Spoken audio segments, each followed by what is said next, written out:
Vous venez d'engager un troisième tableau très intéressant. Nous allons y aller dans un instant. On tente de voir clair dans tout ce qu'on a dit jusqu'à présent. Petite synthèse en 3 points.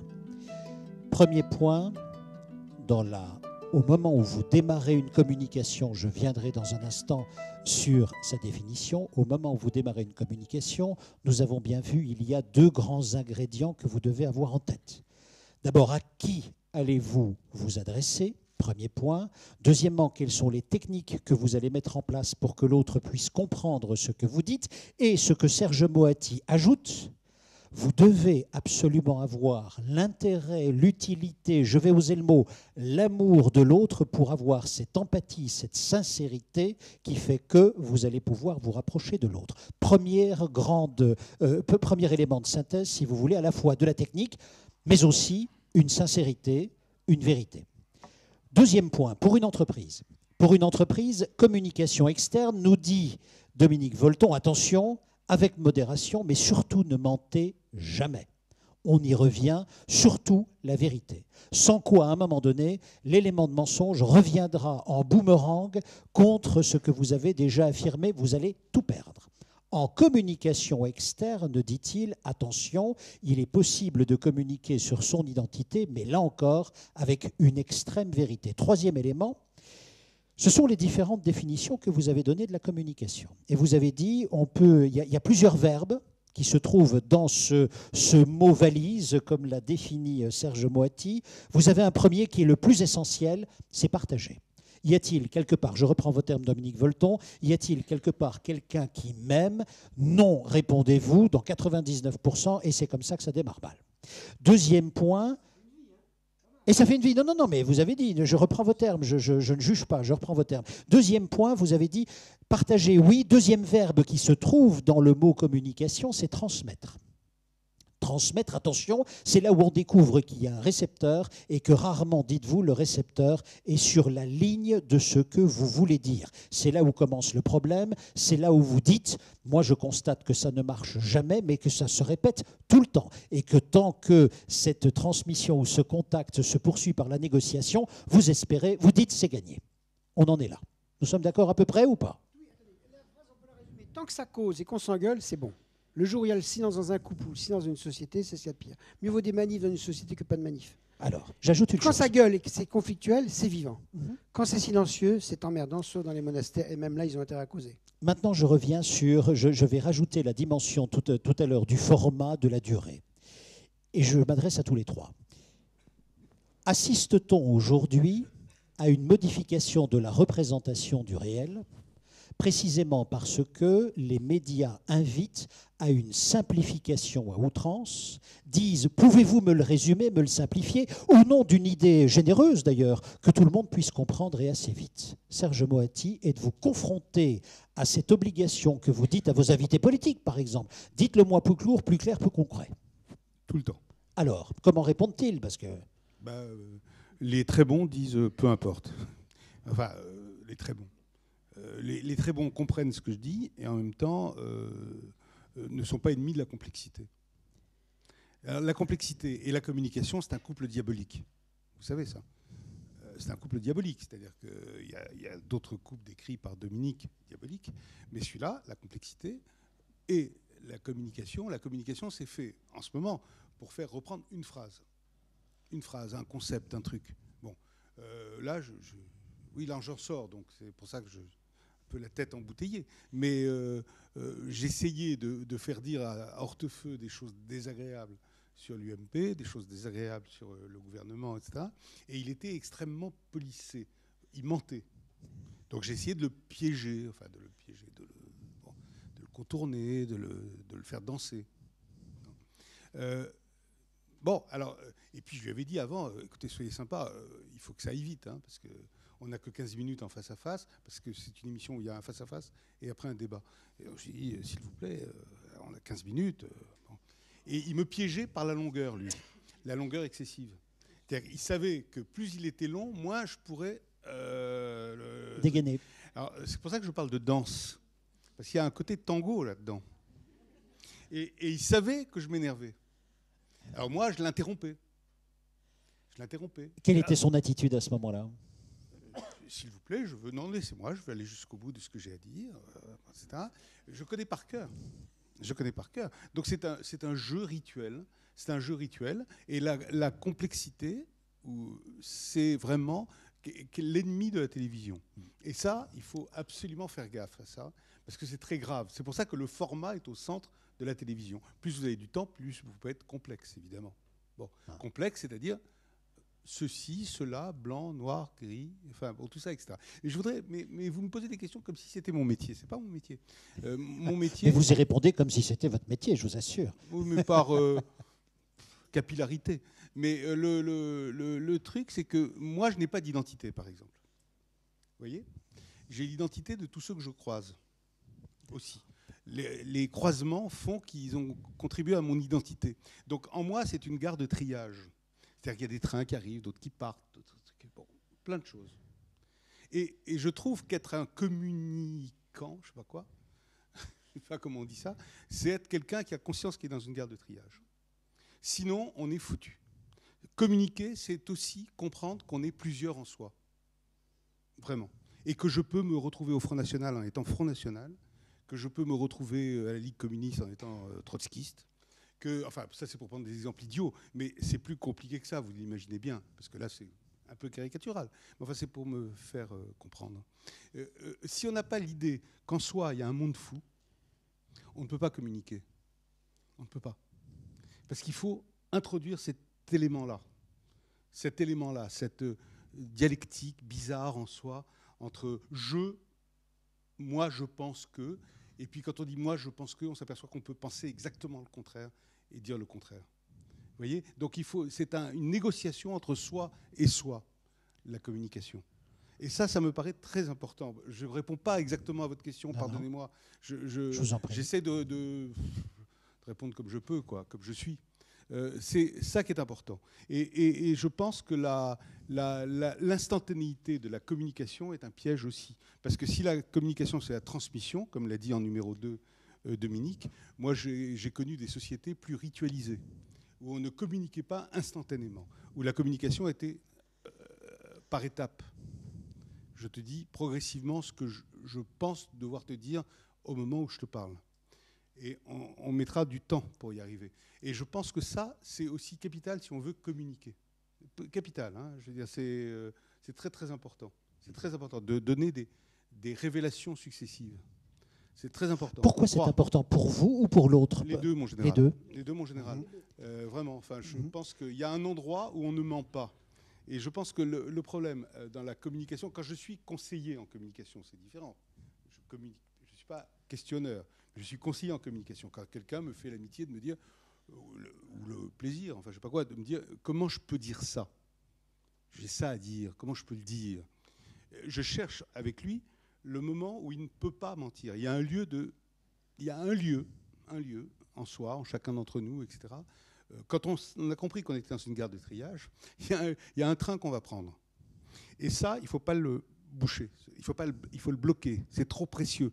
Quand j'étais conseiller à l'époque de Mitterrand, par exemple, il détestait la télévision, comme vous le savez. Il avait une peur panique de la télévision. Et ça consistait à trouver avec lui le moment où son cœur battait. Il ne fallait surtout pas lui parler d'autre chose que de ce moment-là, de ce lieu-là qu'il pouvait habiter. Et si on ne comprend pas ça, on arrête la com. Enfin, la com, ça m'énerve. Oui. Mais on arrête en tout cas Donc tout le boulot consiste à dire, mais tu vois, quand tu dis ça, ça sonne juste. Quand tu dis ça, il y a une vraie musique qui sort. C'est pour ça que je n'arrive pas à parler abstraitement. Moi. Non, mais c'est parfait. Et ça, c'est très très important parce que c'est le même boulot qu'on fait avec les acteurs. Est-ce qu'on retrouve le même train ? Est-ce que, par exemple, François Mitterrand ou d'autres personnes que vous avez conseillées, à 3 jours d'intervalle, on retrouve le même train ? La même sincérité au même moment. Tout notre boulot à nous, ça consiste à le faire revenir. Vous m'avez parlé d'un train, vous m'avez parlé d'un moment précis pour vous qui vous émeut. Enfin, il ne faut pas lui dire comme ça parce qu'il va se dire... Oh. Mais en tout cas, il faut que subtilement, on fasse revenir, puisque l'exemple du train est venu, à ce train. Et c'est capital parce qu'il sent bien qu'il en a envie lui aussi, il a envie que j'y arrive, donc il faut créer le désir réciproque. Et dans ce désir réciproque, si on y arrive, hein, bon, mais on peut y arriver, là, le type ne ment pas. C'était en l'occurrence des hommes politiques parfois, mais ça peut être aussi des patrons ou des je sais pas quoi, enfin, qui ont un problème de com, quoi. Et ça, c'est très important de dire, il y a un moment où tu mens, là, tu mens, arrête, c'est pas bon, quoi. Et ça m'est arrivé encore tout à fait récemment avec un personnage qui a un destin politique très important. Mais voilà. Du coup, si je comprends bien, il y a deux danses. Vous avez parlé d'un tango avec Hortefeux. Il y a une autre danse beaucoup plus... Quand je dis tango... Bref, il y a une musique avec Hortefeux. Et là, vous essayez, là, vous l'avez dit, de le piéger parce qu'il n'est pas vrai.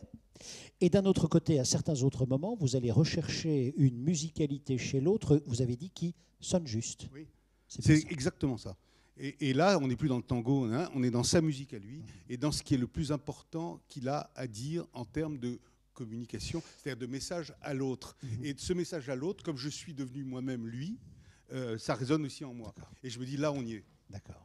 Là, on y est. On applaudit, on ne change pas, on est ensemble, on parle ensemble. Et tu m'as fait passer une émotion, ou un concept, tout ce que tu veux, ça dépend du sujet. Mais là, il est dans sa vérité. Je ne peux que moi, le récepteur, être absolument branché comme les postes à galène quand j'étais petit.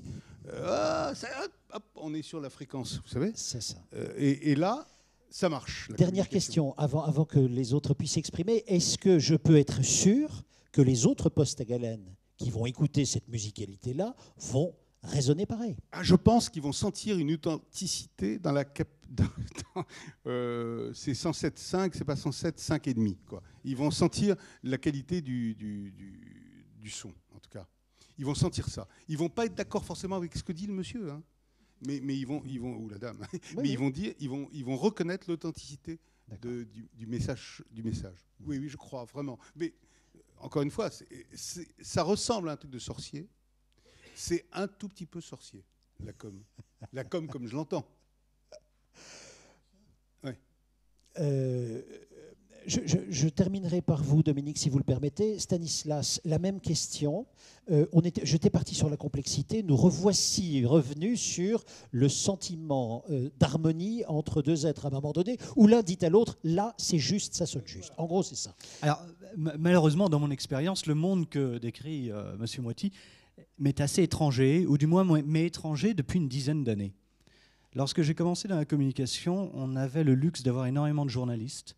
J'étais attaché de presse à l'époque et je m'adressais à des journalistes. Tout était bien formaté. J'avais un message qui m'arrivait de la direction. Je le reformatais pour que les journalistes puissent l'absorber. Et bien souvent, parce que les journalistes étaient assez nombreux à l'époque, j'avais la chance de pouvoir aller déjeuner avec eux, de leur présenter mon PDG, qui était un homme brillant, qui était humain, qui était dans l'empathie. Et se nouait autour d'un déjeuner, après quelques verres, une véritable osmose qui faisait qu'on repartait toujours avec quelqu'un qui nous appréciait, généralement, parce que la personne était appréciable, et les papiers qui étaient écrits étaient souvent positifs. Malheureusement, aujourd'hui, ça n'existe plus. La plupart des journaux avec lesquels on a travaillé sont morts. Les journalistes sont bien souvent des freelances qui n'ont pas le temps de nous recevoir à déjeuner, même si on aimerait leur payer à déjeuner, parce que voilà, il faut qu'ils pondent des papiers les uns après les autres. Ils sont payés au papier. Et ça se complexifie. Comment vous rencontrez, comment vous nouez ce relationnel avec un freelance qui bien souvent change d'une rédaction à l'autre?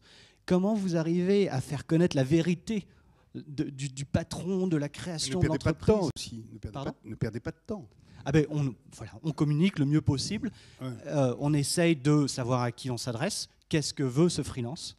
De quoi est-ce qu'il a besoin? Qui sont bien sûr les lecteurs du papier pour qui, hein.